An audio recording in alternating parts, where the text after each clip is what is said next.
Good morning, good afternoon, good evening, good night, depending upon whether you're watching the Warrior Live or the Warrior on Demand. I am legendary sports radio icon, the Warrior, coming to you live from just outside a River Cree Casino located on the Enoch Reservation in beautiful Edmonton, Alberta, Canada. Your 2020 Western Professional Hockey League Championship is on the air. Before we get much further, because I'm going to have to quickly make my way down to studio, I'm going to, just as soon as we leave here, we're going to throw it to commercial, and when we come back, I'm going to have an interview. I have Caden Neely and former WPHL champion Sean Legault, who has a #1 seed in this tournament. So it's nice. We're going to look a little bit at the Western Hockey League, the way the game has changed, and we'll look back at some of his time in the Western Professional Hockey League. Today's action brought to you by Epcor Energy and 1-888 Sky Dish. Hey, before we get started, I want to take a special moment to give my condolences to the Van Horlick family. As you all know, Quentin Van Horlick passed a couple of years ago.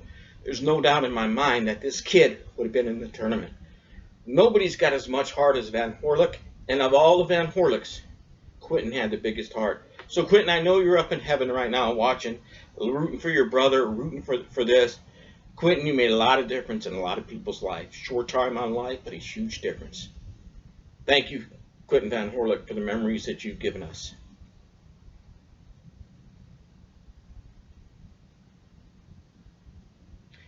Now let me give you some of the rules for today's fighting. The first round, 2-minute rounds. So we'll go 2 minutes. If there's not a decision at the end of 2 minutes, we'll go to the referee's scorecard. No biting, no kneeing, no kneeing down opponent, no headbutting, and definitely no fish hooking. Your first round action, we're going to start off with number 4 and 5 seeds, Colby Van Tassel and Jeff Greenlaw, as well as a fight that we've all been waiting for with Jeff Bumstead and Kevin Holliday. 2 and 7 matchup, Joey Middlestad and Todd Newton. At number 3, Craig Johnson versus the comeback kid, Todd St. Louis. In that bracket, number 1, Melnichek versus Matt Van Horlick. In the 1-888 Sky Dish bracket, Sean Legault takes on Dennis Shurioff, Ryan Schmier and Andrew Rodgers, Roger Maxwell and Mike Pajerny in a fight that a lot of people have been looking for. And then that Jeff Bumstead, Kevin Holliday fight, that's about 20 years coming. These two guys don't get along. They played a half a season or 3/4 of the season down in Corpus. Holliday and Bumstead did not have the best ending. But, today's a chance that we're going to end perhaps 20 years of feuding before them. There won't be no Diaz-Connor. This is a one-shot, single-elimination tournament. Also, I want to express my condolences to Kenny Getz and to Quaid Lightbody, 2 people that I had originally tasked to be in this tournament, but they did not participate in the Western Professional Hockey League. They came the season after when it folded, so neither fighter was eligible. However, we did give them their $500 show bonus, $500 win bonus, and we provided them with transportation back to the United States. Colby Van Tassel was a late addition. He was able to be flown out here via first class on WestJet Airlines. He's staying in the River Cree Hotel. It was nice of him to step up. He had to make that flight from Texas. And you know what they say about Edmonton? You can't get to Edmonton from anywhere. Anyway, I'm going to make my way down to the arena to my booth. And in the meantime, let's take a look at that Caden Neely, Sean Legault interview.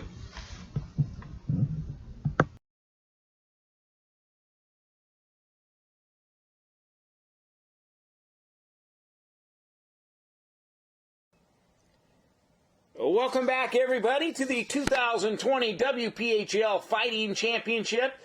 As I said earlier previously, we are live from the River Cree Casino, just outside of Enoch Reservation in Edmonton, Alberta, Canada. Once again, I'd like to thank our Commissioner Emeritus, Brad Treleving, for helping us out today. Your Director of Officiating for today's fights is Chuck Harrison, Randy Sappo, and Ron Morgan. The linesmen are Clay Sergeson, Dean Hill, and Frank Presti Giovanni, with our head trainers being Bobby Oakley, our equipment manager Richard Krause, and Cody Flowers. Jamie Hearn as our head of security today. Joining me in studio, our director of broadcasting, obviously, is myself, is one of my all-time favorite broadcasters, Mike Madugno, of the formerly of the Kalamazoo Kiwings, who cut his teeth with the Corpus Christi Ice Rays. Now, because of the coronavirus, we've been forced to separate. I cannot see him. He is, however, on the other side of the arena. Mike, can you hear me? I can hear you, Warrior, and again, I can't see you either. I mean, obviously, you put me a little higher up than normal here. I feel like, yeah. Well, I understand. You know, it's almost like, you know, it's not quite the archaic conditions of broadcasting from that little tiny booth in Corpus Christi, but we do what we have. And I apologize that I'm sitting in a suite and you're up kind of in the, it's just nice of the people in the rafters to clear out a place for you to be. Anyway, Mike, how you been? I haven't been bad. I mean, other than I got the rats next to me. I think that, you know, when you say up in the rafters, I think that's a little out there, but okay. I kind of can see a couch with a nice little fridge there. I like your accommodations better, but things are going good here.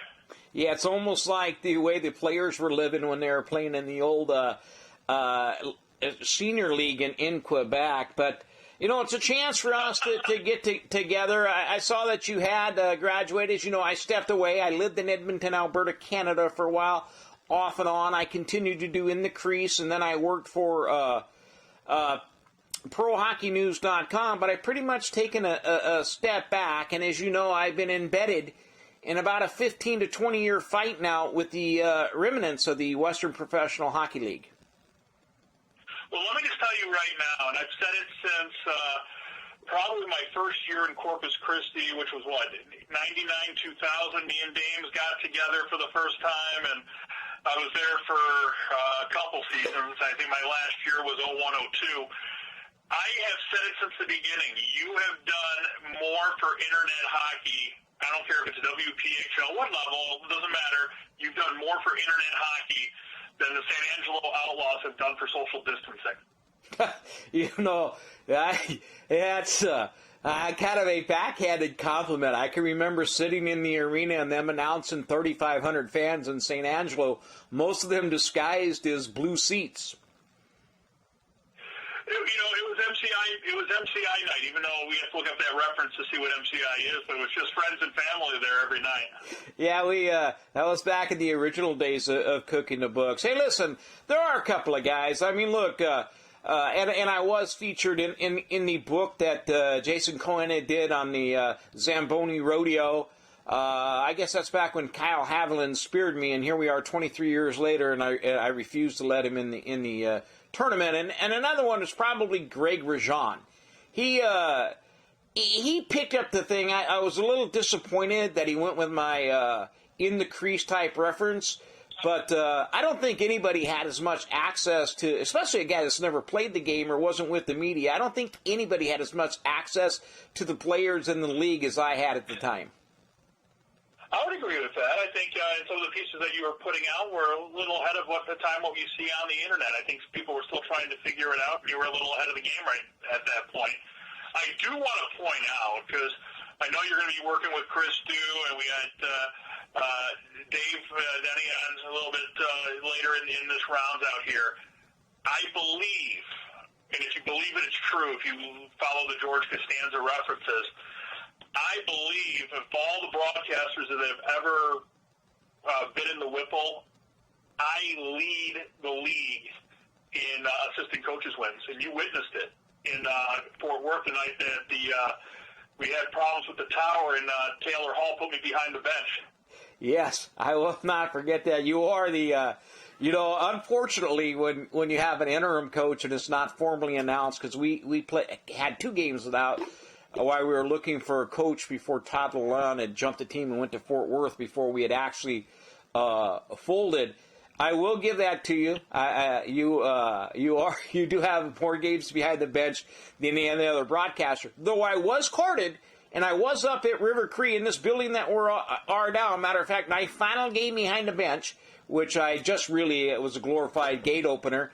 And we won't get into it, but the RCMP were actually called as we were in the men's senior AAA, the River Cree, and we had Marty Melnichek actually was on that team. Him and a guy named Ashley Langdon who spent some time with Austin.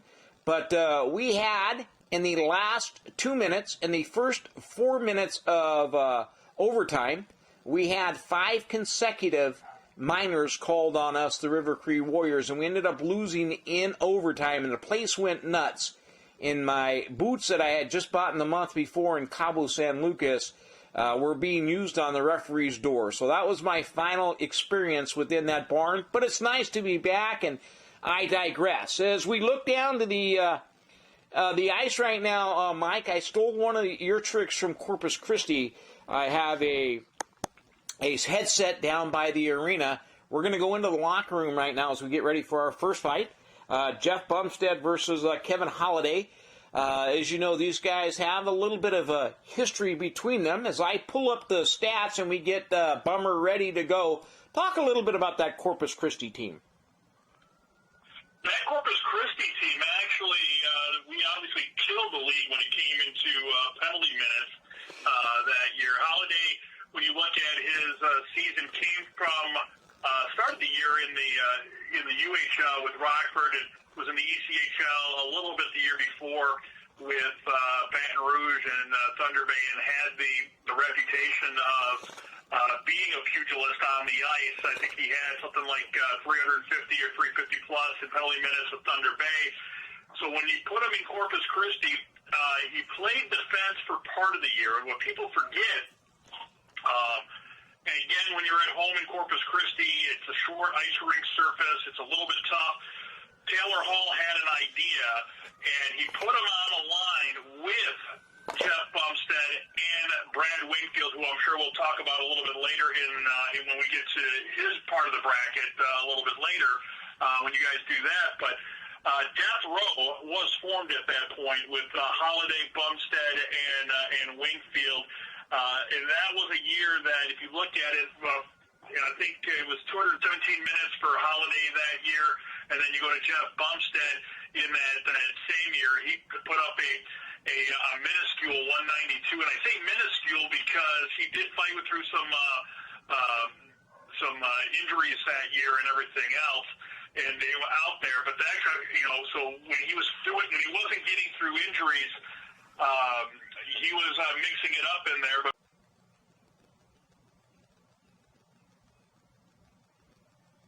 Mike, you there?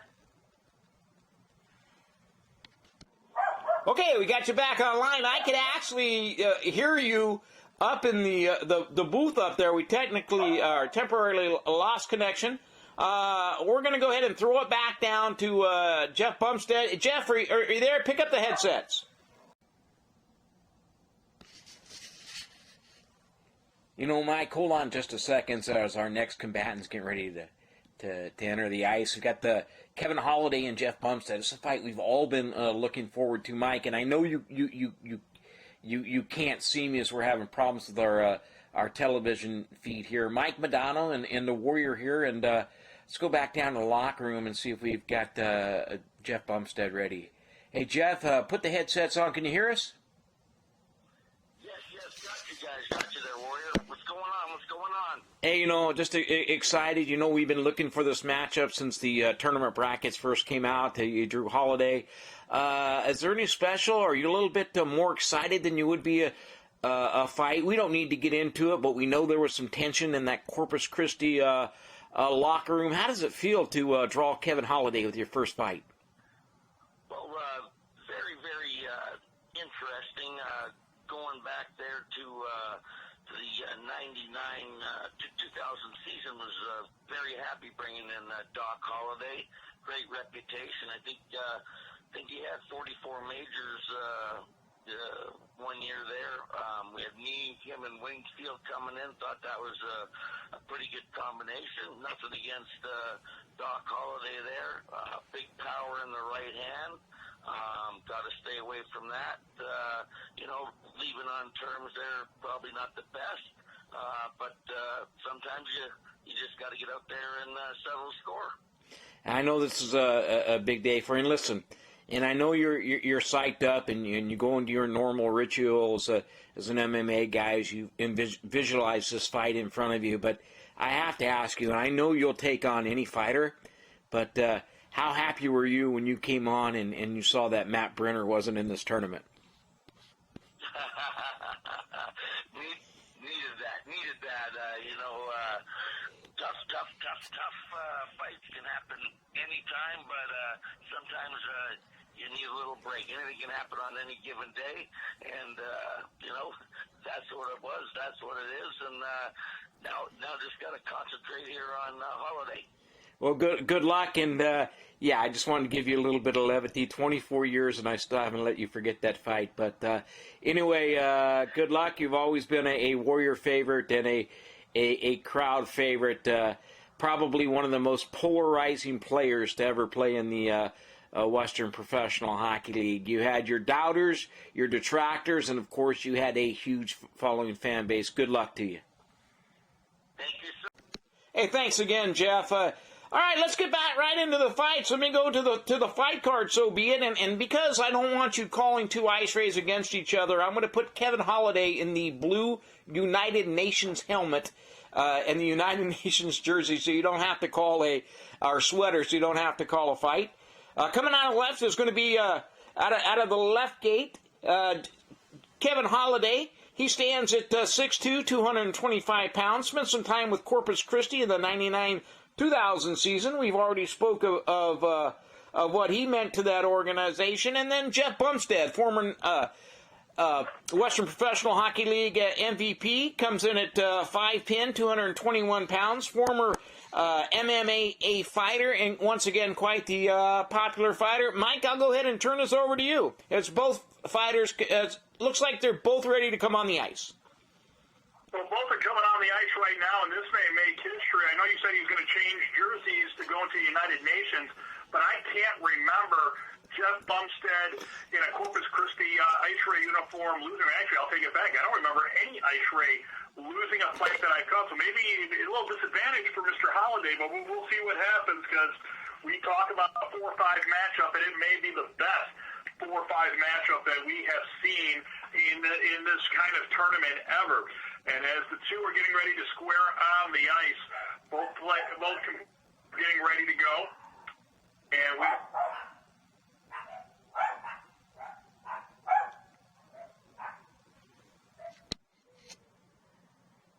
both Bumstead and Kevin Holliday are on the ice, circling near the center ice here at the casino, and it's about time to play the feud. Round 1, round 4, seed Jeff Bumstead. Number 5 seed Kevin Holliday. We're not even wasting time. We're just throwing punches. Haymaker after haymaker from Bumstead on the right. Holliday coming back with the left. He'll switch it up trying the right. Bumstead grabbing the jersey. He didn't like the United Nations jersey there. He'll just throw punches more. A little off balance for Holliday. They're spinning around. Bumstead, a little MMA, trying to go for the leg. Picks up. Holliday throws him down to the ice one leg, but quickly getting up. Holliday trying to jab back. The linesman letting him go, because that's why we're here. Bumstead, again, another one. Another punch. Another fight to the left. Coming in from another punch from the left side from Holliday. They're just swinging and swinging again. Holliday has the jersey over his head. Bumstead with 2 rights and now to the knee. That is going to be Bumstead advancing as a quick 3-punch combo. Left, right from Bumstead puts him into the second. Holy Toledo, Mike. What a lot of punches that were thrown during that fight. You know they didn't like each other. Holliday came out quick, but Bumstead with the thunderous right hand to put him down at the inner after hitting him with the big left. Hey, Jeff, you got the headsets on? Yes. Yeah, here I am, Warrior. Oh, man, great fight. I know one of the things that as much animosity that went into that fight, as much as you could see you both wanted it, he came out quick, but you were able to stun him and then put him down. Can you go over that last few sequences for us? Yeah, well, Holiday, I'll tell you right now, big right hand. Had to try and stay away from it, tie it up just enough to survive. He likes to throw him. I like to throw him, stand back, let him go. We did that. I was looking for an opportunity. Knew he's right-handed mainly there. He stopped for a second. Bang, there's my opening for the right. For the left. Caught him, went down a little bit, lost a bit of the grip, and I followed up with the right hand, and away he goes down. And I'm moving on, baby. I'm moving on. That's what I'm talking about. Did you notice that he was cut? It looked like as soon as you opened up the gash above the eye, that like you sensed it, almost like out in the wild. You could sense that, and you could just see that adrenaline rush coming to you. Yeah, that left was open. It landed flush. Knew it probably cut him up a little bit. Saw possibly something coming down, but a quick switch to the right there to finish it off. And I'm just pumped, Warrior. Holiday's a tough dude. I'm pumped, but I'm moving on in the bracket. Anything can happen with all these guys left here, but as long as you're still fighting, you got a chance, baby. One of the things that I wanted to see the reaction after the fight. Wasn't much pleasantries, but you could see a little bit of respect and a fist pump as you both skated off the ice. Oh, yeah, bottom line is still Warriors. He's a top fighter, tough dude. Both do what we have to. Little extra for me there. Played together, so always good to end it there with a shot. And but yeah, mutual respect. Holiday's a tough character. Well, I appreciate it. Appreciate you taking a few minutes. I'm going to go ahead and give you a chance to get your hands taped up. Yeah, get a chance to meet with Bobby Oakley down there. Get your hands taped to kind of relax a little bit. Oaks, I got to get my hands in the ice. Warren Oakley, I need some ice, man. Yeah, we spoke to him earlier today. He was excited, and when he found out you were in that bracket up there in River Cree Casino. Now, one last thing before we let you go. We know you're being isolated. How tough is it with this current virus to do what you have to do, because there are precautions being taken in that locker room? Well, there are. Well done. Very professional, but you know what? I kind of like to be alone there, crank up the tunes, get in the zone, concentrate on what's coming at me, and I got no problem with that. Let's be focused, and again, still in it. Come on, man. Anybody's got that crack. So looking forward to who's coming next. Well, I appreciate it. Thanks again for taking time out of your busy day to get with here on the Warrior Sports and Entertainment Network. You've always been a pleasure, and we look forward and wish you the best of luck in the remainder of this tournament. You got one more fight today, and then we're going to take a couple of days off, and we'll go from there. I appreciate Mike Madugno coming in down with us and flying in for a couple of days. Jeff, good luck to you. Thank you. Welcome back, Mike. Nice interview there with Jeff Bumstead. It's good to see that they, and you know what, these fighters are taking this serious. As you can tell, Bumstead was extremely excited. He's normally not one to wear his emotions on a sleeve, but as soon as the interview is over, he's going to go back. He'll probably meditate a little bit, but he seems to be totally locked in. He seems to be locked in, and for a guy that threw, again, unofficial punch totals here from the fight doctors, he landed 98 of 98 punches. Kind of ironic that it matched the jersey number. Holiday matched 93 punches in that one. That is a lot of punches in only, 36 seconds? Yeah, it's unbelievable. It was a great fight, and wow, you know what? It's amazing he did not sound winded. No, not at all. You could tell the excitement, and I guess when you've been doing it as long as he has, you're able to keep that pulse rate down to a manageable effect. Now we're going to get ready here. We're going to go back. We've got another 4-5 matchup, and we got former NHLer Jeff Greenlaw taking on Kobe Van Tassel. As you know, that spot was originally filled by Kenny Getz, another former Ice Ray who spent some time with other organizations within the Western Professional Hockey League. But as we look back on it, he did not have any WPHL time, and we were forced to let Kenny go. Now, he did get his $500 show bonus. He did not get the win bonus, and he is eligible for next month's our pound-for-pound championship? Well, the thing about it is, I figured he was going to get disqualified because he couldn't fight in this casino because of his previous work at a different casino.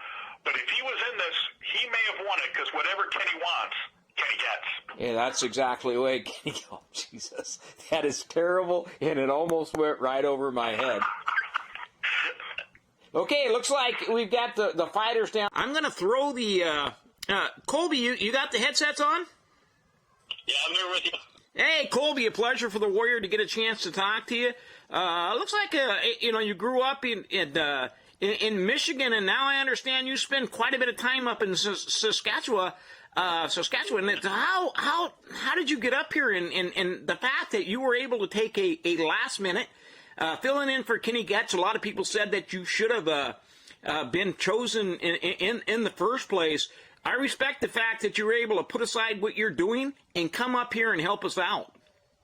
No, I appreciate it. Yeah, I spend most of my year in Texas and then about 3 months up in Saskatchewan where Carla Nordstrom and I have a fishing camp. I have a place up there that we operate as well. Now, and I got to ask you a question, and I realize that you've got a big bout here with Jeff Greenlaw coming up. I want to ask you something about Carlin. Is it true that he takes the fish, catches them with his hands, and eats them without cooking them? Well, maybe if you're listening to Carlin, but I've been there and I've yet to see it. So that's just, I don't want to say, Carlin may have stretched the truth or not, but it's a pretty good story. I don't know why they call him catfish. I thought it was because of his hands. But hey, listen, got a big mouth. Every time I see him, he's got a rod in one hand and the beer in the other, so it'd be hard to do that. Yeah, you know what? He's a good guy, and I had a chance to do a lot of work up at the. Good guy. I had a chance to do a lot of work up there at the River Cree Casino where the matches are held now, and just being a carded coach with the River Cree Warriors about 11 years ago, it was fun. Saw a lot of great people, got to work with the natives, so nothing but respect for First Nation. Now, where in Texas are you? Yeah, I'm over in the Texarkana area. Oh, okay. As you may or may not know, my ex-girlfriend and her father owned a team out there, the Border City Bandits. Wasn't very successful, but hey, because I wrote a bad article about her, I ended up living up there off and on for about 9 years. So I did get something out of Border City. Oh, hey, what do you expect today with this matchup with Jeff Greenlaw? Well, I expect it better be quick for both of us. I'm sure we're not in the same shape we were 20 years ago. So I'm hoping it's not long. Speaking of officials, Randy Sappo and Dean Hill are on the ice right now as we await the arrival of Van Tassel and Greenlaw. I see Greenlaw coming out of the north end. Van Tassel looks like he's got his equipment ready, and let's go down on the ice. Colby Van Tassel, Jeff Greenlaw. Van Tassel and Greenlaw meet at center ice. They take the helmets off, which is going to be a fine for both of them. As we spoke at the beginning, you are not allowed to take your helmet off during this. But Van Tassel and Greenlaw lock up at center ice. Van Tassel with an overhand left. Greenlaw ducks, comes back with a right hand over the top. Van Tassel with the jersey tiding to come over on Greenlaw's head. Now Greenlaw locks up. Looks like he's got him in a suitcase. Not many punches being thrown at this point. But Van Tassel's got the left free. Van Tassel with the left. Van Tassel with another left. Oh, he thinks Greenlaw's a Zamboni machine as Van Tassel's cleaning the ice with him. Van Tassel with the left and the right. Greenlaw coming back. Now they've locked up again. It looks like they've locked up. Now they're into the left wing circle of the River Cree zone. Van Tassel trying to get that left hand free. Greenlaw with a right, Greenlaw with another right, and just as referee Dean Hill starts to break him up, Van Tassel with a thunderous overhand right, knocking the Greenlaw to one knee. And it looks like, Mike, that this one is going to have to go to the judges. As they look at that punch count, it not half as many punches as thrown in our previous 4 and 5 battle, but you got to be impressed with Van Tassel the way that he was able to come back. Van Tassel looked like he was going to be gone right away, but able to balance it back. Good job trying to elude the first punch that came into the counter, and then he got right back in it. It was and looks like that Van Tassel is advancing. Now, I had that match dead even until the end when he hit him with that thunderous right hand to the chin, knocking him to a knee. I think that may have been the difference. That had to be the difference in there. It was close all the way in there, and I actually thought Belichick had the advantage for the first third of that fight, maybe two-thirds of that fight.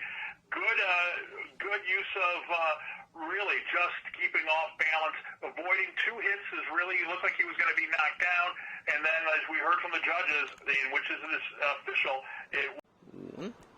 Oh, man, what a fight. Greenlaw hung on quite a bit. It looks like that we got Van Tassel down there. Hey, Colby, do you have the headsets on? Yeah, I've got them on. Hey, great fight. Were you surprised that he held on as much as he did? And did you expect him to go down quicker? Because you hit him with 3 or 4 thunderous rights right at the end. I thought we might have to go into overtime, but you won it at the end. 4 unanswered blows at the end, buckling Greenlaw and sending him to a knee. Yeah, I'm still trying to catch my breath after that. I felt like it went 10 minutes when it probably went about 30 seconds. So I don't know. Maybe he got it at the end with a few shots in, but could have went anyway. I'm tired. Yeah, I don't blame you for being tired, but hey, got some great news for you. After advancing, you're going to face the winner of the Marty Melnichuk Matt Van Horlick deal. So right after this, you get to fight, and if they reseat, then you'll fight either Joey Middlestad or Todd Newton. So it doesn't get any easier for you. Good luck, and I appreciate you coming inside the Warrior Zone here at the 2020 WPHL Fighting Championship. Appreciate you, Warrior. Oh, what a fight, guys. Microphone problems. We need to, it looks like the next combatants, or pugilants, as you like to see, are on the, getting ready to come on the ice. Looks like it's Roger Maxwell and Mike Madugno. Maxwell with a very, very short time in the Western Professional Hockey League as he got called up to the IHL or the AHL at that time. He had gotten called up, but during his short run, he set a Central Texas stick-throwing record as he threw his stick from the penalty box all the way across the ice into the second deck as he was being hassled by those Central Texas fans. He's a guy that obviously could have made the Canadian shot put team with that kind of effort, but if you look through his fights through his career, he has never ducked a combatant, and he is one of the guys that I look forward to in seeing in this tournament. We'll see if Father Time has ended it, but this is a guy that really hasn't ducked anyone in there when he was in the ECHL, Mississippi Seawolves 370. He had in the Quebec League with 374. He has fought the likes of John Morasti and a bunch of others. He is a guy that will go toe-to-toe with anyone. It's amazing as you look at this. We have so many people that have become, I don't know what you'd call as internet legends because of YouTube. Can you imagine the trouble that we could have caused had they had social media back when we were in the Western Pro? Well, I would think that some of the ice rink players may have won some fewer fights, is what I'm going to guess on that out there. The judges may have been a little different. But he's used to, I got to say right now, Roger Maxwell is used to fighting with no one in the seats. He did play 19 games in the Central League with San Angelo. I know you're not a big fan of Skeeter Moore or the St. Angelo Outlaws. It's the hideout. They call it I don't call it the hideout. They call it the hideout. That's I can remember when the league folded, or excuse me, when the team folded, and Matt Hill, I had landed him with Graham Townsend and with Macon. It didn't work out there. When he came back, he did not want to go to St. Angelo, so I was able to orchestrate that Clint Owen for Matt Hill trade. That was kind of nice to see him have an opportunity not to have to play in the hideout. But Roger Maxwell, he comes in at 6'3", 228 pounds, and there may be a little bit of fudging on that weight because that jersey is fitting them a little bit tight. Versus Mike Madugno. Madugno spent some time with Central Texas and Amarillo, but he made his name with the Laval Titans, or the Laval Titans. Viva la Titans, as they came out with that movie about the Quebec Major Senior Hockey League, and that was kind of a nice movie. He was out in Central Texas. I begged Lalonde to sign this guy. And the last time that I saw him, the very last game that he played, he got a spearing penalty. He had speared one of your players, a former Central Texas Stampede player as well. But anyway, Mike Madugno, certainly we regress. His stats are coming across a little bit slow. Mike Madugno at 6'2", 210 pounds, undefeated during the 99 season. Age has kind of got to him a little bit, but he does have the strong right hand. Mike, I'm going to throw it back to you and let you call Roger Maxwell, Mike Madugno. Madugno versus Maxwell in our first. When you look at this is a 3-6 matchup, and this could go either way here at the here in Edmonton as we get ready to square off. And Madugno thought about taking off the helmet, then realized that we have rules here, so the gloves just come off, and we're going to be ready to square. They got to go in the semicircle around. A little big, trying to get the crowd going, but again, no crowd here, so I don't know why they're waving, but we're just going to go anyway. And now they're going to tee off.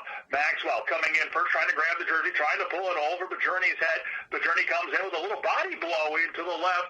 He's trying to work out of it. He breaks free. The two still stand tight, and now it's Maxwell coming in with the left. And a right is over. 3 punches that time. Maxwell coming in, and just as we've seen it in the past, he has gone against the likes of guys like John Morasti and guys that have been heavyweights in all of hockey. Maxwell could have been higher. He's a 3 seed in this tournament, and the 44-year-old doesn't disappoint. He comes in with a very quick upset as far as time's concerned, but whole seed, Rob Maxwell, advancing in the dance. Whoa, you can't even say, I have nothing to add to that. It doesn't surprise me that Maxwell in. Let's just say that neither Maxwell nor Bumstead were happy with their seedings, but I had a very limited chance to see Maxwell, very limited tape on him. I knew Madugno was tough and he hung in there, but I think we may have a new favorite, at least in this round. Roger Maxwell with the, I don't want to say surprising victory, but let's just say it was surprisingly quick. It was surprisingly quick and in there, kind of a Maxwell House type victory. Yeah, the bad puns keep coming all night, Warrior. But it's coming in. I knew he could fight. I've never seen him up close, and if you wanted footage of him to get more, if opponents wanted more footage of him from this event to try to get ready for further rounds, I don't think he got enough in this one. This was quick and to the point. Yeah, I think by the time you turn the lights out, looking at the tape or the video, I think by the time that you sat into your seat that fight was going to be over. So he advances, Bumstead advances, Van Tassel advances, and now we'll go to the 3-6 seed in the Epcor Energy. Don't forget Epcor Energy, big sponsors of our power play. Epcor Energy. And then, of course, in your bracket, the 1888 Sky Dish bracket. We thank our 2 sponsors from up in Edmonton, Alberta, Canada. Our fighters getting ready to come onto the ice. One of my favorites, and a guy that, during that couple of seasons that I was there, as you saw, the Warrior went from just a regular porty guy to the next time you saw me with them 22-inch guns. Craig Johnson and I spent the entire summer because he said, hey, Warrior, if you want to criticize us, you're going to have to put the work in. And here we are 23 still years later. This young man out of Laval, Quebec, who comes in at 6'4", 235 pounds. The first pick in the dispersal draft, and I don't think it's because he was the best player after the Stampede folded. I just think it's one player that the Stampede General Todd Lalonde did not want to face. I wouldn't think you would want to face him either. And you know what? I got to give you credit for the workout because you're the only guy that I've seen with those kind of gun shows that is sponsored by the NRA. And you just need to take credit for all that work. Well, the Warrior's never been one to point the finger at the Warrior. But he gets on, ready to take on Todd St. Point the middle finger at many others. Oh, that is correct. I'm just not a look-at-me type guy. But he's going to take on Todd St. Louis. Now, St. Louis is kind of a different story. 6'1", 200 pounds. He actually came back for a short time and played a few games in men's senior hockey out at Fort Worth. He left the game before a lot of us exercised demons throughout his life. But here's a guy that if you know the story of Todd St. Louis, and you can see he spent some time a little bit of everywhere, he has definitely made a huge comeback, and I think a lot of people on the upset side are looking through Todd St. Louis to come through today. I think Todd St. Louis is going to be a sentimental favorite. C.J. Johnson looks to be the guy that I would think is going to win this. But I think when I'm looking down on the ice right now, and I can't tell if from your angle or if you turn to your right a little bit from my left, if you look at it, something's wrong with C.J. Johnson. It doesn't look like he is skating as well as he should. Are you seeing the same thing I am? Well, Craig Johnson is it looks like, and I keep wanting to call him Chris Johnson, but it looks like Craig Johnson, looks like his left leg is a little bit behind his right leg. If this was a regular game, you might want to look at sitting him, but something is definitely going on with Johnson. I'm not going to make an excuse for him right now, but he looks to be, and now I guess he's skating fine, but something's just not quite right with him. Exactly. You started in the intros when you were starting to work around. I'm seeing it that way as well. I don't think it's going to. Remember, it's about how well you control punches. But if the balance comes into this, it could be a little worry. They will see what happens. But it doesn't look like it would be too much to bother them. But it's a lot to notice from up here in the nosebleeds. One of the things that I noticed when he took his helmet off, and he has that black Jofa helmet that he took off, I couldn't tell whether he had the helmet on or the helmet off, as he doesn't look to have much hair, whereas St. Louis still has that 1995 flow. Looks like a blonde hair Jaromir Jagr. That's just some good flow. That's some good hair product right there for St. Louis. That's not pro. That's I don't even know what you would call that, but that is some flowing locks, and it's not even windy in here, but the wind is flowing through it. That is very impressive. I think he's got a blow dryer in his uniform. Let's go back down on the ice, and St. Louis actually gave us an interview last night, and before we get into this fight, I'm going to play that interview for last night. As there looks like trainer Bobby Oakley is looking at Johnson's leg, and Johnson looks like he's going to go, but they're going to give him a second to skate around on the ice for a second. And we go back to studio to Todd St. Louis. I'm pretty good. How are you tonight, sir? Hey, we're doing good. The Warriors looking forward to this. Looks like a 3-6 matchup between you and Craig Johnson. First of all, I got to ask you, how surprised were you when our producers sent a contract out to you, offering you a chance to be in this tournament with the 32 best fighters in the history of the Western Professional?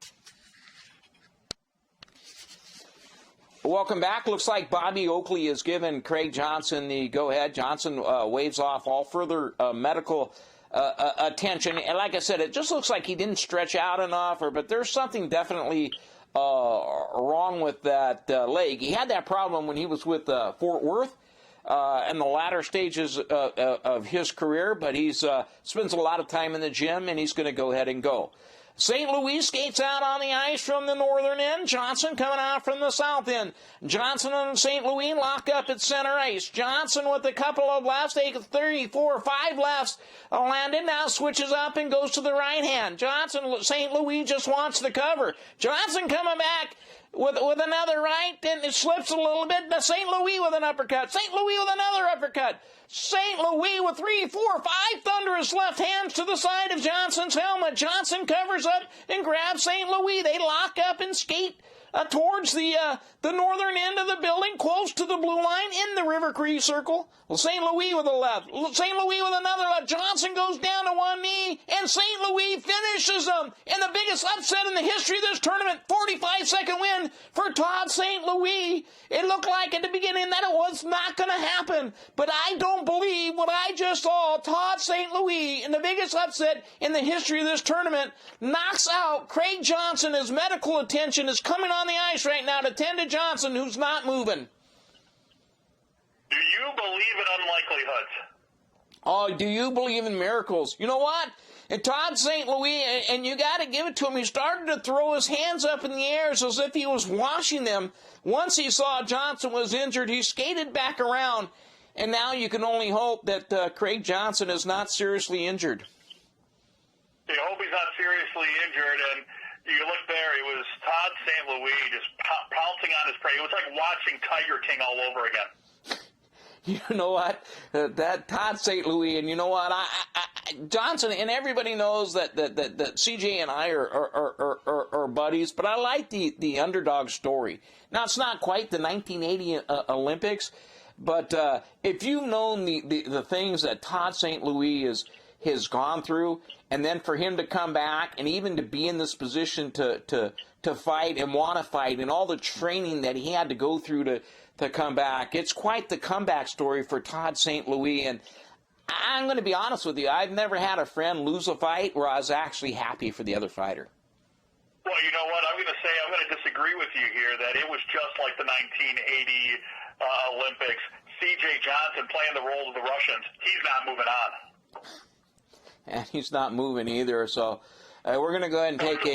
For that. Bobby Oakley will get him going. Bobby Oakley, former athletic trainer for Corpus Christi, former athletic trainer for the Cleveland Browns. If he can get Ernest Biner moving on a bad limb, C.J. Johnson will walk again. Well, it's not his limbs with Ernest Biner we were worried about. I think Bobby was responsible for that fumble. He didn't tend to that upper hand injury. Well, you can't, I don't think you want to still talk to Oakley about that. I think that would still hurt. I know it was was it 84 that occurred? I don't think Oakley's still gotten over that. Nah, that's it's a sad deal, and the Browns have still yet for a Matter of fact, if C.J. Johnson's wearing a Bronco jersey under that, Oakley may take a couple licks himself. Yeah, it looks like Johnson. Okay, he's moving now, but he's going to be taken to the Royal Alec, and we'll have an update further on in the show. But anyway, good luck to you, Craig Johnson, and good luck to Todd. Oh, there he goes. You can hear him laughing in the background. He's got the headsets on. He's a very happy Todd St. Louis after a knockout victory of Craig Johnson. Todd St. Louis, let me be the first to congratulate you on such a big victory. I'm not going to call your story an upset story. I'm going to call it a comeback story. You know, people believe in the underdogs, and don't underestimate us because we have the sneaky laughs and the. And the power for right. Were you surprised when Johnson didn't get up? It looked like his leg may have been bothering him a little bit. I'm not going to make an excuse, but you. I noticed that, and I hit him with a stiff left, and his knee kind of bucked a little bit, and so I threw a right uppercut, and it kind of stung a little bit. Out goes the lights.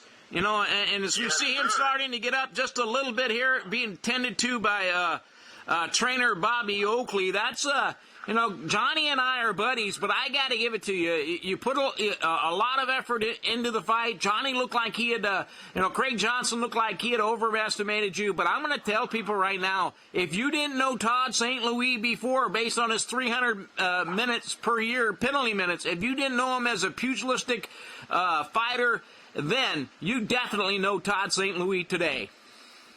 Yes, sir. With big man like Craig Johnson, you got to get inside and keep tight and don't let him use his reach, and you just go for it, you know what I mean?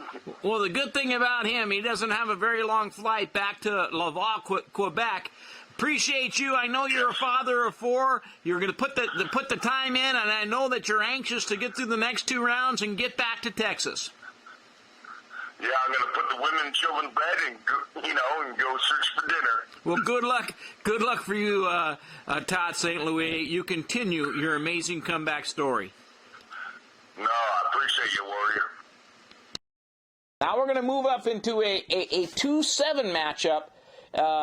Ryan Schmier, former Lubbock Cotton King, who was in camp with Calgary, versus Andrew Rodgers. Now, I'm going to tell you, I want to call him Andrew's Tiger Woods, and let me tell you the story behind that. And Andrew, as you know, in the first couple of seasons, I picked players up quite a bit at the airport as they were coming in. When camp opened, I took time off from selling cars so that I could assist in training camp. And then, as it turned out, I ended up getting a job with the team during the off season, and then the Cleo Bay Honda's representation, bought the, led by Dick Young, ended up buying the team, which is how I got radio. I didn't go to college or whatever. I just had him fire Ned Bowerden so I could get on the mic with Jeff Bowerman. Anyway, make a long story short, I picked up Andrew at the airport, and the rookie who was just coming out of Tier 2 hockey in Canada actually brought his golf clubs to camp. Okay, I thought the story was going to go different. When you called him the Tiger Woods, I thought he was had an issue with his nanny. No nannies. And you know, and the thing about Tigers... Okay, that's better. That's not where I thought the story was going, but that's better. Okay. How was his golf game? You know what? I don't know. He didn't get a chance to use them. I tried my best, but one of the players had snitched him out to Coach Leemore Wood. As we look down on the ice, it looks like that he is ready to go. It looks like Ryan Schmier is ready, and Andrew Rodgers is ready to fight as well. Andrew, can you hear us? Do you have the headsets on? Absolutely, man. I'm here. Good. Sorry for the delay in the action. As I told you guys earlier, we'd be conducting some pre-interviews before players come on the ice for this championship. And we're going to go down to a guy that I once picked up at the airport back in 1997, a young rookie coming into to Central Texas. And I have to ask you a question. I know it was tough getting up here to River Cree. I know that it's almost impossible to get into Edmonton. But did you bring your golf clubs? Oh, absolutely. I don't leave home without them. That was one of my favorite stories. I said, "Hey, man, I just picked up this rookie, and he's got his golf clubs with him." I don't know if you remember me picking you up or not. Oh, man, a lot of blows to the head has this memory not doing so well. But many good times I'm sure I've forgotten. But there's still some stored back here. Well, yeah, and then the next time I saw you and Mike Madugno, who ended up with a 6th seed in this tournament, were in the hallway there in Central Texas waiting for Stampede players to come off the ice. But listen, you're an interesting pick. A lot of people said, didn't know too much. You spent a short time over a couple of seasons in the Western Professional Hockey League.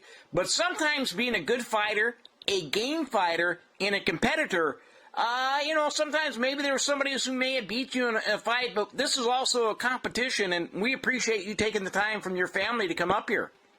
Hey, absolutely, man. I mean, it brings back good memories, and, once a fighter in us, it's in us forever. I mean, I can sure all the other boys can attest to it, too. We've all battled, and we'll all battle again. Well, take us back a little bit. We've talked earlier with others your time in the Western Professional Hockey League, but what were you doing, and how surprised were you from these sponsors to get the call in reference to this tournament? Man, I was actually floored. I mean, it's been a long time, and it's a big honor. There's a lot of big names in that group. I'm up for the challenge. As always, I wouldn't back down from anybody. There's several on that list that I've had some good battles with, and there's some that I came close to battling and never got the opportunity. But definitely, it's an honor to be in with this group, and you just hope your chin can hold up and your rights and lefts can land. No doubt, but it looks like the Zamboni machine is getting ready to come off the ice. Andrew is, like I said, you might not have been a Hall of Fame hockey player when you were in the Western Professional Hockey League, but you've always been a Hall of Fame character, one that's been remembered no matter how short or how long that you spend in a city, well respected within the community everywhere that you've been. Your golf game is ranked up there among the best in the history of minor professional hockey. We wish you the best of luck. Now, before I get out there, what did you think when you looked at the draw and you saw that you were getting big Ryan Schmier? Yeah, I've had bigger. It's all right. I'm okay with it. I've studied some tapes. I'm ready. Well, it's good. Once again, thanks for coming up here. And like I said, before you get out of here, over the next night or so, depending upon how long they let us stay, you're going to get your $500 show bonus. Now, you will get an additional $500 win bonus if you win. And I'm going to give you an extra $100 US just for taking time before your fight to come on the program with us.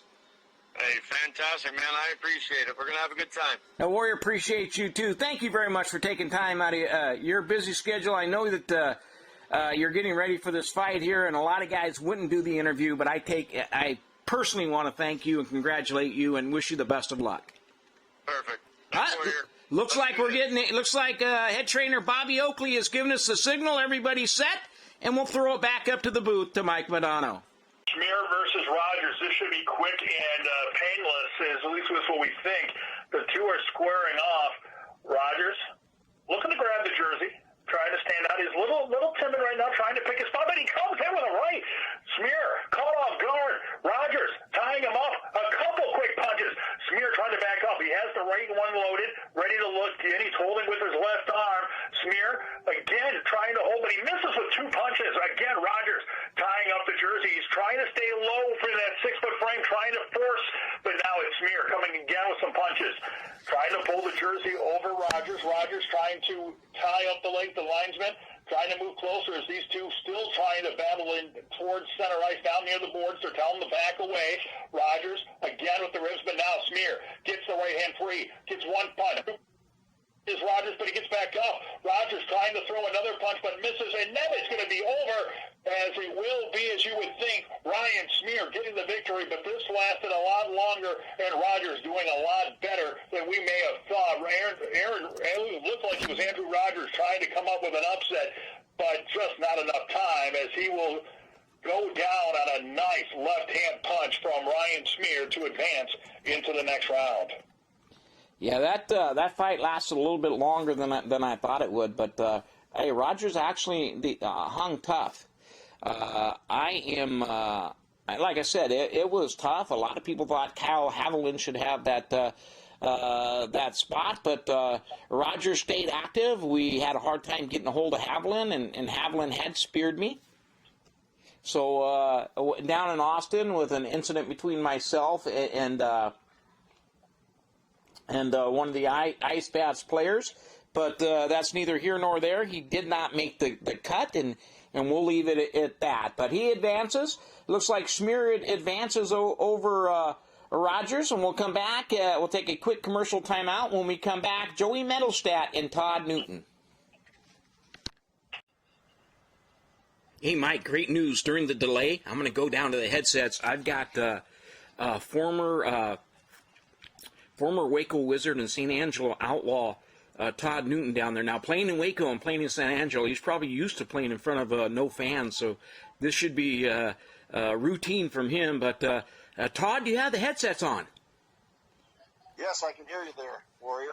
Okay, well, good. It's a pleasure to talk to you. I'll never forget you coming into Central Texas. Now, you did end up playing for, I think, St. Angelo, that yours, Tulsa. You went to Tulsa, but had you in camp for Central Texas for a short time, and I knew our paths would cross again. Tough guy, 6'1", 215 pounds. But before I get to your upcoming fight here with Van Tassel, I need to take a quick look. It looks like that you're in Kansas now, and that you participated in the home run contest against Jose Canseco. Oh yeah, that was a few years back. Obviously a few years back. I mean, obviously time flies. Hockey days was 6'1", 215. Now we're about 6'1", 275, 280. So we're in a little different shape now than we were before. Oh yeah, but you know what? It's a pleasure. I know you're doing the single dad thing. I know you're doing the single dad thing right now, so nothing but respect for you. Your kids should be very proud of you coming forth. Of all the fighters in the WPHL, for you to be chosen, this is I don't want to say it's a huge honor, but it's something that when you went through the committee, somebody said, "What about Todd Newton?" And I was like, "Hey, you know what? That was a tough kid." Well, I don't know who the committee is, but the committee must have something against me out here. They're waiting to see something happen that might not right now. You never know. I mean, someone's got it in for me on the committee and has stuck me out here into this. Well, I understand, especially having draw on Joey Mittelstadt. I almost didn't want to be the one to tell you, but you know what? Being off the ice for as long as you, live from the River Cree Casino, just on the outskirts of beautiful downtown Edmonton, as they used to call it, Didmonton, but there's a lot of stuff going on in Edmonton at the moment. Both fighters are ready. It looks like Joey Mittelstadt, who a lot of people were surprised that Joey had a number 2 seed versus Todd Newton. Now, Newton, a really tough guy, a family man, who's kind of a renaissance man. If you follow him on Facebook, he actually beat Jose Canseco in a home run hitting contest about 3 seasons ago, so he's a multi-sport star. When you look at that, I heard he was a very good baseball player growing up. I didn't know about the home run hitting prowess in there. I don't know how that helps him in this competition at all. But you got to think that it does. Well, it most definitely does, and if it doesn't, it's a very good story. Newton at 6'1", 215 pounds, taking on the very, very large Joey Mittelstadt. Mittelstadt at 6'1", 220 pounds, but that's a definite lie. Last time I seen Joey, he was kicking it around 600. He was kicking it around 230, 235. He's got a lot of penalty minutes, as you see. 292 one season, 220 another, 296. But once the word gets around about how tough Joey Mittelstadt was, people just do not want to fight him. No, why would you want to? I mean, this is a guy that, again, he has gone against. There's a lot of guys that have tested him, not too many guys that have really rise to the challenge to go against Mittelstadt. This is a guy that I would say a little underrated in the seeding right now. I would say even as a 2 seed, I think it may be a little low. He's one of the top guys that I would think in this tournament when I looked at guys that could win the 2020 WPHL Fighting Championship. I don't know who could step up here, but this is going to be an interesting middle ground, and Todd Newton may have his hands full here.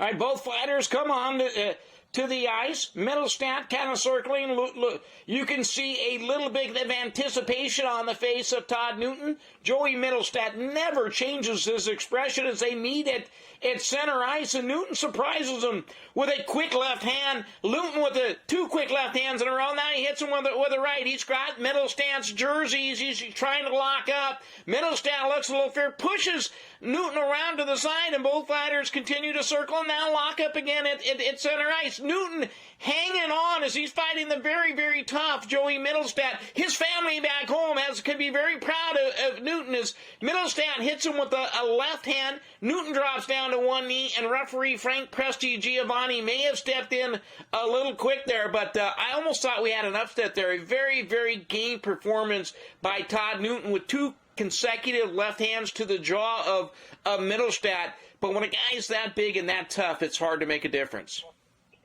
You got to give Newton credit, because when you look at the way these fights have been going, the guys that have the middle seeds are more even match. They've been kind of taking their time, feeling the other opponent out. When we've gone higher seeds so far, where you think there's no chance for the lower seed to do anything, what we're seeing is the lower seed just trying to attack right away to catch the higher seed off guard. This is what happened here. He had it really in the 20, 30 seconds. He had that advantage, but then the tides turn, and it turned quick. It turned quick, and like I said, Todd Newton's family back in Kansas can be very proud of the game performance that Todd Newton has put on.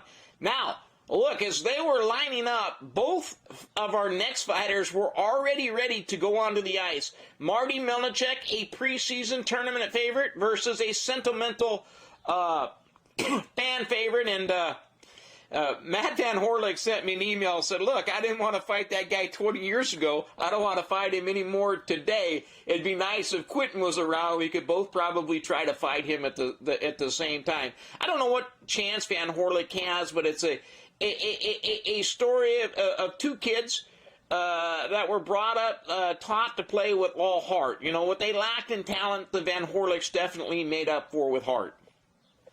They made up with heart, but they also made up with the work ethic. And I think, when I look at, obviously I've spent more time with Quentin in my time in the WPHL and through the times with Corpus Christi. But Maddie and him were united for 1 year during that time frame. I think it was 2000, 2001, my second to last year in Corpus. And it was just fun to see the 2 brothers just having fun on and off the ice.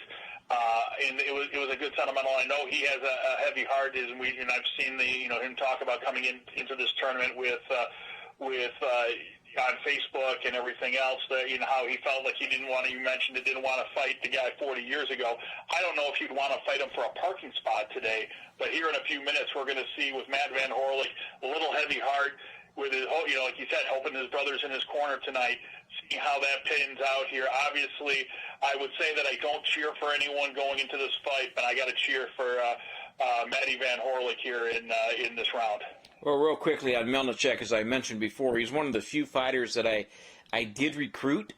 Players that I did recruit when I was carded with the River Cree Warriors. We had a pretty tough team: Jason Bone, Ashley Langdon, a few of the local native players, and then Marty Melnichek. Melnichek, or meat grinders, I like to call him, a huge man.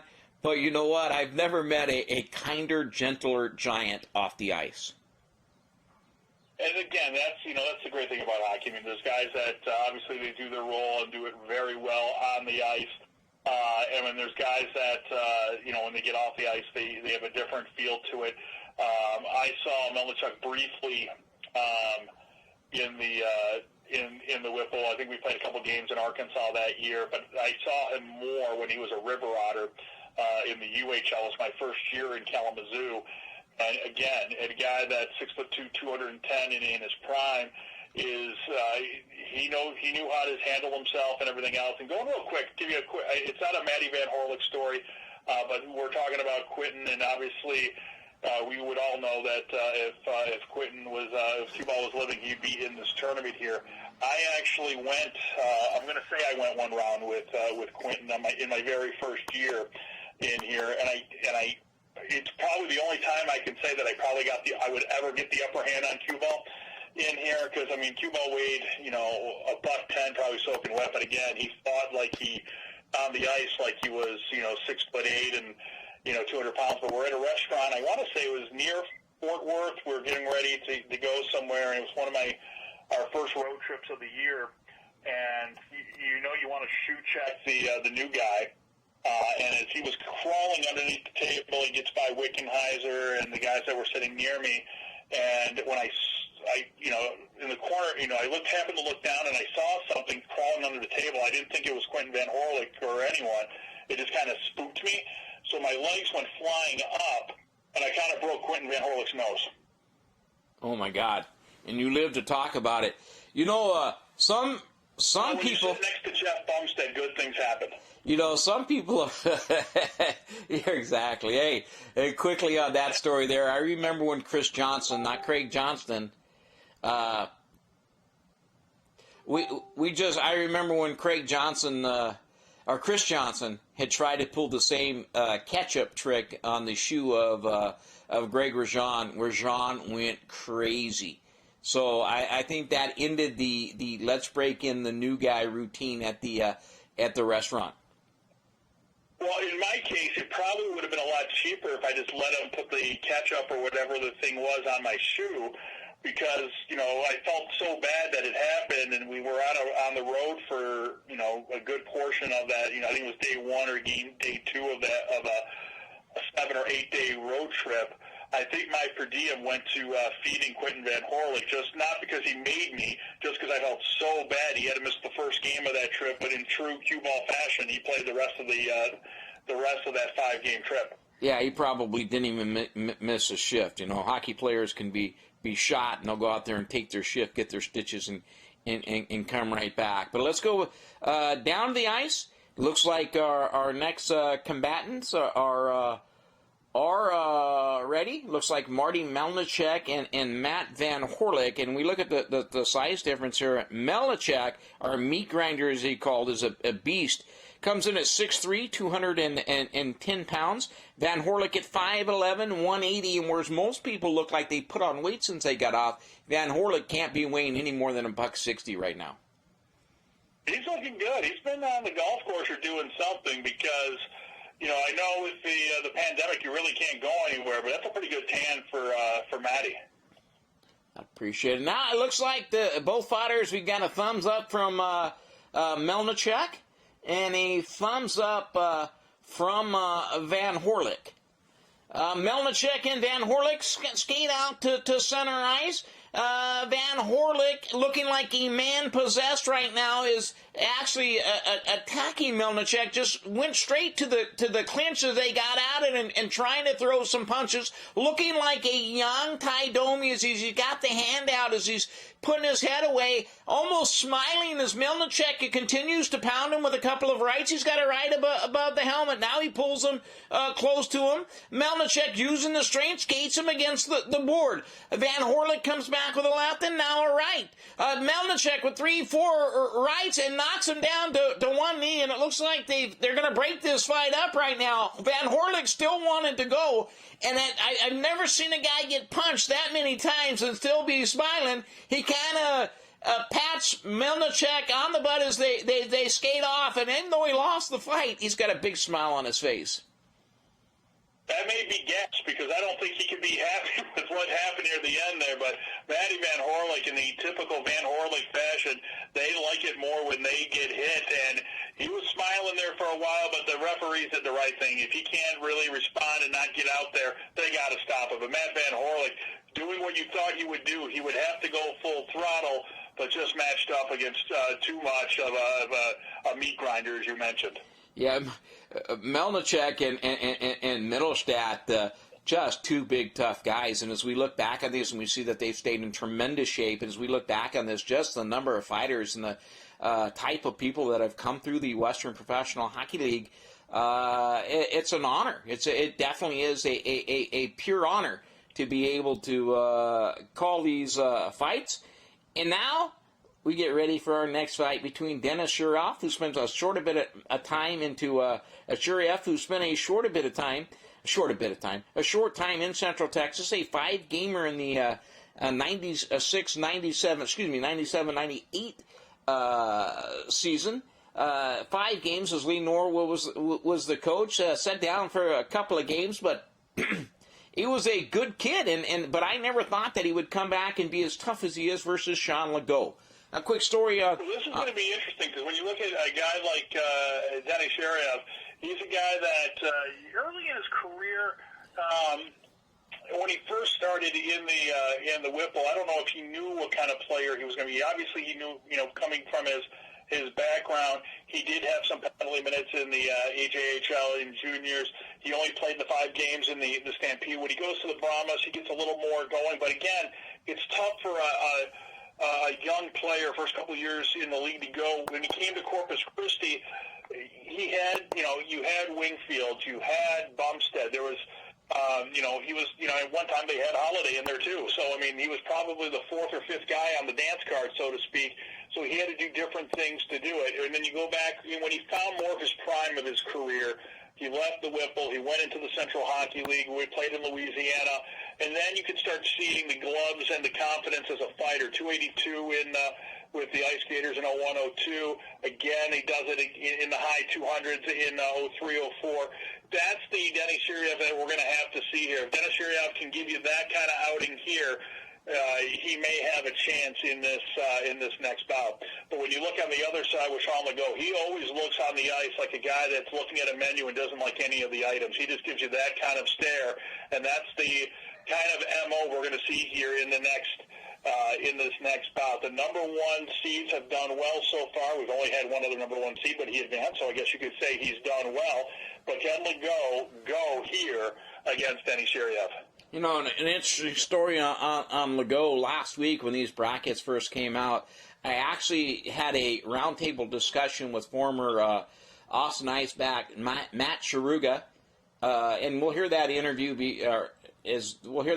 later, preceding this show. That interview is already played prior to coming to you, so we did get to talk to Sean Legault and Matt Sharuga, and a young kid, Cade McNeely, who's a tough kid out of the Western Hockey League. We just kind of found each other while we were doing this, so we exchanged some stories, and it was nice to talk to Legault before he came into camp. But let's finish this final matchup in the 188 Sky Division. This is Sean Legault, former Austin Icebat, takes on Denis Shurov. Shurov, a Ukrainian kid, tough as nails. Spent some time with with Corpus. Legault comes in at 6'3", 215 pounds, having been in Oiler camp. Played a few games with the Syracuse Crunch. And like I said, this kid, Shirioff, has come out of the AGHL. And back then, when there was more teams, guys could play Tier 2 or minor. Then I have to play major, junior, and could actually get a job playing professional hockey. But as we cut down on the amount of teams, these type of opportunities don't get a chance to present themselves very much. Yeah, if you look at it, and you kind of hit the nail on the head that if this was, Denis Shirioff was trying to get out to playing, or a kid like Shirioff was trying to play hockey now, nearly 20 years after the fact, I don't know if you would see the story of Denis Shirioff. Again, a good pro career in the WPHL. Obviously, got a little better a couple of years later in the ECHL. I don't know where that story is because of the lack of opportunities. If it occurred now. Well, let's get into our next fight. Legault and Shirioff are ready to go. They're ready to go, and they're going to get off to a quick start. It's Legault throwing some quick punches. They're trying to tie up. They work their way to the glass. Shirioff coming in to the left. He's trying to tie him up. Spins him against the glass. Shirioff, is that a foreign object? No, it's his hand, but he's from Ukraine, so that counts as a foreign object. He's using it effectively, and he gets down Legault. Legault bounces back up, though. He's trying to work his left. Now to the right. He's working to the near wing. Now towards center ice. They break free. They're going to circle one more time. The linesmen are looking at their watches, and there's still plenty of time in this bout. I think we're only 25 seconds in. Legault starting to throw punches. Shirioff leading with his nose, unfortunately, is Shirioff coming in with another chance and misses a haymaker. Waking up is going to be Legault. He comes back again. Legault throwing again punches. From his left to his right, a little body blow again. That puts Shirioff to a knee. Shirioff trying to come in with a hook. He misses. Shirioff trying to one more chance to tie him up, but he misses and slammed to the ice by Legault. And Legault able to win this one a little tighter than what we would have thought. But it was Legault advancing and holding true to the number 1 seed. Well, you got to applaud Randy Sappel for motioning for Clay Sigurdsson to come in and break that fight up. I got to point out that Sigurdsson, Hill, and Presti Giovanni have done a great job, as has Bobby Oakley in our equipment managers, as they're quickly making repairs. And we're going to go ahead and advance. We finished the first round brackets. Our fighters that have advanced are Marty Melnichek, Joey Mittelstadt, Todd St. Louis, Colby Van Tassel, Ryan Schmier, and Sean Legault. Now, this second round action, we can extend these fights to 2 minutes, but in the interest of time, we're going to cut these fights back and go ahead and maintain our first round of no more than 1 minute apiece. Now, if they don the draws for the second round, it looks like Sean Legault has drawn Ryan Schmier and Maxwell. Where are we at here? Help me out here as I'm having some technical difficulties here. It's Mittelstadt and Van Tassel. It's Van Tassel and Mittelstadt, and then Todd St. Louis and Marty Melnichek. So if you want to go ahead and... If it's higher seed versus lower, that's what it's going to be. So it looks like, and I think the reason why Legault and Schmier win in the second round here is just based upon is that one of them had a flight they had to catch out. That's why Maxwell is going to go against, and I'm missing a fight. Oh, okay, I'm sorry. It's Bumstead and Schmier, Maxwell and Legault, Melnichek and St. Louis, and Van Tassel and Melnichek, Milnerstead and St. Louis, and I'm going to go ahead and have another alcoholic beverage. You need to stop drinking a little bit, or maybe, I heard you don't drink anymore. I just hear you don't drink any less either, though. No, it's been 11 years since the alcohol has touched the Warriors. I think it's just a little bit tired here. So if you want to go ahead and take this one, as I'm having a little bit of problems with the throat, it's Van Tassel and Mittelstadt. Van Tassel and Mittelstadt, and we'll get going here in just a hang on. cut for a second. Sorry about the technical difficulties. It's tough because of the pandemic that we have to produce our own show. Next fight is going to be Marty Melnichuk. He's going to take on Kobe Van Tassel. Melnichuk and Van Tassel. And because of the problems that I'm having speaking right now, we're going to have Mike's going to go ahead and take these last 4 fights. So Melnichuk and Van Tassel. We're going to go here first. Melnichuk and Van Tassel. During the delay, they've been ready to go. They're looking up. We give them the thumbs up this time, and they give me a different finger that they're ready, and we're going to get going. Referee lets them go, and it's time to square it off here in our first semifinal. Van Tassel going against Melnichuk, and Melnichuk ties him up, grabs the jersey, starts swinging out to the helmet, tears the helmet off, and comes in with an uppercut. Van Tassel trying to swing again, misses badly. It's Melnichuk using him like a human pinata, and this one comes to an end early as Melnichuk takes care of Van Tassel early here in round 2. Yeah, it was a great fight. You know, Van Tassel kind of held on a little bit longer than I thought he would, but the guy to have 2 fights like that and within the hour after flying in last night, probably got no sleep whatsoever. But we're going to go ahead and keep it up here in the Epcor Energy bracket before we go back down to the bottom. And it looks like Todd St. Louis and Joey Mittelstadt are ready. And Joey Mittelstadt looking like he's ready here against Todd St. Louis. Todd St. Louis coming off a little bit of a major upset in round 1. This one is about to start, and the gloves come flying off. How much of the first round is going? They fought near the end of round 1. We'll see how much energy's up there. They're tying up.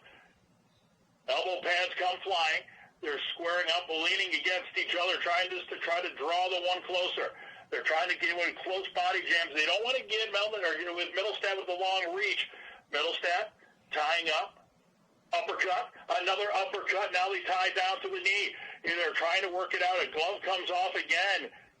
On the other hand, now it's the helmet flying off. They're just looking like a rummage sale out here as the two just trying to stay close and making sure that their referee just wanting them to get going. Now they're going to square up again. After a chance just to feel the water, so to speak, now they're just trying to tie it up, and they're going to square up one more time.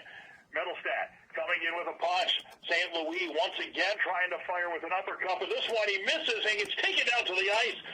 It's Mittelstadt going into round 2, or going into the finals of the upper part of the bracket. He'll take on Melnichuk after a very strange fight with St. Louis. Yeah, you know what? It's good to see that St. Louis was in there. You know, good luck. Hats off to Todd St. Louis. I think he got the monkey off his back. It was nice to see him come in here, perform so well. Very proud of his performance.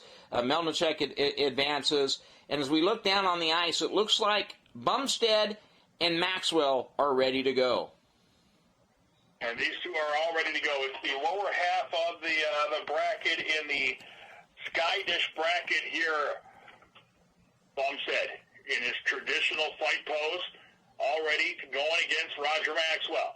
Bumstead with the helmet on, takes the first punch as Maxwell, but hits him in the helmet. Bumstead able to use the leverage, throws him against the glass. They bounce up. They're just throwing rights and lefts again, just like the first fight for Bumstead, just quickly trying to counter-punch Maxwell. Maxwell trying to hang on to the jersey, but Bumstead, the left hand is free. He keeps throwing. Maxwell walks into one too many lefts, and he's down to the ice. Bumstead keeps the undefeated record with me calling fights as he gets the win, and he's going to the bracket final. Yeah, absolutely amazing. You know, it doesn't surprise me that Bumstead advanced. What surprised me is it was so quick. It ended so quick, but Bumstead looked totally locked in. As we look back down on the ice, now this is the one that the fans have want to see. This could be a final in any other bracket. Sean Legault and Ryan Schmier. These two, again, this is a main event in championship in most events. This is just a round 2 matchup here, and it's our final bout of this. At least before going into the finals, we'll see how it squares off here. As now both Legault and Schmier drop the gloves, as we've been doing here. It's at center ice. Legault with a quick jab, holding out Schmier with his jersey. Schmier misses on an uppercut, down to a knee. Going up is going to be out with Legault again with a nice pit. The two are still working around. Legault and Schmier just keep trading punches. Ooh! Legault coming out to the right, coming down to a knee. Legault is still punching out from a right into a left. They square out to the left, a body punch, now an uppercut. The two tied to the corner. Legault keeps going. Schmier's asking for the stop, and it's Legault keeping going to the left. He'll send him to the ice, and it's Sean Legault with a victory here into the finals. Whoa, let me tell you something. That was a great fight. And Mike, I've got some bad news. I've got some bad news. The city of Edmonton has given us 1 hour to vacate the building. Now, I'm glad we were able to get these fights in. As you could tell, I didn't want to say anything, but the city of Edmonton has withdrawn our permit. I'm used to this type of stuff happening. It's not fair what they do to these casinos up here, but we have 1 hour to lock up, vacate the building, and we'll go over. We got 4 fights that are going to take place next Wednesday in the Tachi Casino down in California. But I appreciate you, Mike. But before we get out of here, what did you think of the fights today? You know, I was a little surprised on some of the results, but, you know, this lived up to the billing that you've been saying for the last couple of weeks that we were going to put this event on. I know we tried to build an island somewhere in the undisclosed location, but, you know, tough to put ice on an island. We should have tried to look at places where we already know people don't go, like hockey in Tupelo. We could have tried that as well. I'm going to be nice to the people of San Angelo right now. We're just going to head on Tupelo. But, you know, we're going to try a different location next week. I know the guys are going to be calling the fights. If they live up to any of the things that we saw here, this tournament is just going to be exciting. Well, we got Melnichek and Middlestad advancing, as well as Sean Legault and Jeff Bumstead. Bumstead, with that number 4 seat, you could tell he was a little bit irritated with his seat. We had some great fights. We had some technical difficulties. We were able to overcome quite a bit within just a few moments, kind of changing on the fly. Done a great job here. I want to once again thank Bobby Oakley, Richard Krause, and Cody Flowers, and our Director of Security, Jamie Hearn, who brought me that note. Now, I know that we had been cleared by Justin Trudeau. I don't know what the problem is here, but I doubt if we'll have any more of our rounds up here next season. I doubt if we come up here. And it's not because of the fine folks of Enoch who treated us like kings, but because of the way that the city of Edmonton had treated us, and you just don't expect that out of Alberta. Well, you know what, though? I got to say right now that the country of Canada is not used to international warfare, and what we saw on the ice may change diplomatic immunity for countries coming into Canada for years to come. Once again, Mike, I thank you very much for taking time out of your day. We worked through this. We didn't have the best of equipment, and a lot of our stuff got taken at the border. But it's been a pleasure. Mike Madugno, former voice of the Ice Rays, also former voice and director of media relations for the Kalamazoo K-Wings. It's been a pleasure. You've been listening to the Western Professional Hockey League 2020 WPHL Fighting Championships on the Warrior Sports and Entertainment Network.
Well, there you have it, ladies and gentlemen. 2.5 hours of action. I'm tired. We were kicked out of the casino and off tribal lands, not by the River Cree or Enoch, but they bowed to pressure from Alberta, who wanted us to finish up the tournament. So we did not get to finish up. I'll bring to you the new dates as we get down to the final 4 fighters in this tournament. But let's look at the way the action went today. Colby Van Tassel beat Jeff Greenlaw. Greenlaw held on a little bit. That's probably one of our longer matches, but as Van Tassel was able to get the left free, he floored Greenlaw at the end of the fight and went to the score guard, and unanimous decision winner was Colby Van Tassel. And our biggest upset, Todd St. Louis beat an injured Craig Johnson. I'm not going to make excuses for Craig Johnson. You know he had that leg problem. Madugno mentioned it in warm-ups. It looked like his left leg was skating a little bit slow as we went back and looked at the tape, and he was rendered unconscious for a few minutes, but the last we checked down at the Royal Alec, he is fine. So all the fans of Craig Johnson, he's fine. He just had the bad leg, but that's no excuse. Todd St. Louis with a big upset victory. Marnie Melnichek in a rather quick fight, 35 seconds in on a series of rights. The first-ranked Marnie Melnichek did defeat Matt Van Horlick. Jeff Bumstead in a nice brawl and a chance to end this feud with Kevin Holliday. Jeff Bumstead with a big victory over Kevin Holliday. Both of them were chucking lefts and rights. 98 landed by Bumstead, 93, all within a 2-minute time period. A lot of punches thrown, and Jeff Bumstead got the unanimous decision there as Holliday took a knee, and it was broken up by referee Dean Hill as well as Frank Prestigiovanni. Ryan Smear defeated Andrew Rodgers, and it was tough. It's like feeding somebody the wolves. It's like the Joey Middlestat to Todd Newton fight where Joey beats Newton. Newton puts up a good job, but who's going to beat Joey Middlestat? And how does Joey Middlestat get a number 2 seed? They have to talk to the promoters to see how this all came about. Sean Legault defeats Dennis Sherrioff, Schmier over Rodgers, and Roger Maxwell knocks out Mike Madugno. It's a good fight. A lot of punches thrown on both ends. And then as we moved up, Jeff Bumstead victorious, Ryan Schmier, Jeff Bumstead victorious, Sean Legault victorious. So it's Legault and Bumstead as well as Middlestat and Marnie Melnichek. So we're down to 4 fighters. That's Melnichek and Middlestat and Legault and Bumstead. So we may reseed as we get down there. So we're going to go Tuesday back to the casino down in California. Now for the finals, it looks like I have lined up a fight island. So the coronavirus is not going to stop us. We have a fight island sewed up. Now I got about 3 minutes to get out of here. I appreciate you for listening and watching the Warrior Sports and Entertainment Network. But we got about, like I said, 3 minutes to pack up and get out of here before the province of Alberta pulls our passports. Thanks again. You've been watching the 2020 Western Professional Hockey League Fighting Championship.